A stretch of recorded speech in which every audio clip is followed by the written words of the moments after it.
Voilà, et on apprend à l'instant que le Kazakhstan suspend l'autorisation d'entrée des étrangers sur son territoire. On va aller plus loin avec notre correspondant dans la région, Régis Janté. Bonjour Régis.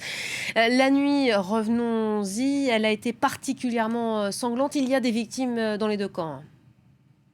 Oui, effectivement, même si la police officiellement parle de dizaines de morts, sans qu'on sache s'il y en a 20 ou 200, mais en tout cas de dizaines de morts. Donc sans doute un bilan assez lourd. Le seul chiffre qu'on ait réellement est celui des morts du côté de la police. On nous parle de 13 policiers tués et aussi que deux d'entre eux auraient été décapités.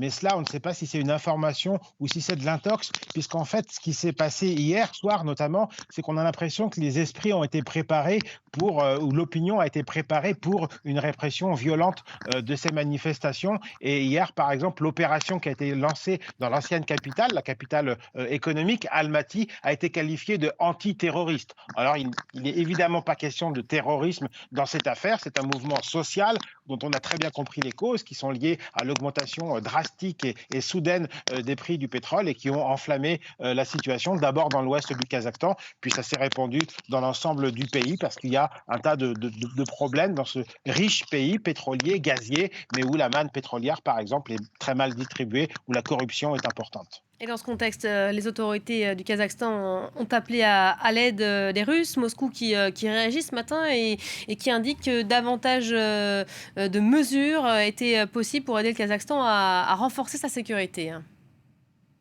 Oui, effectivement, même si ces troupes qui sont envoyées sont celles donc de l'Organisation du traité de sécurité collective, l'OTSC, qui est une sorte d'organisation sécuritaire sur les bases, enfin, organisée autour de la Russie, dominée par la Russie, mais avec d'autres pays. Et comme la question est très sensible, parce que la Russie, c'est l'ancienne puissance coloniale, eh bien, on envoie surtout des troupes d'autres pays. Donc, on a des premiers chiffres qui commencent à sortir. On parle de 200 hommes, dont 70 Arméniens, par exemple. Il y aura aussi des Tadjiks, des Bélarusses et des Kirghizes.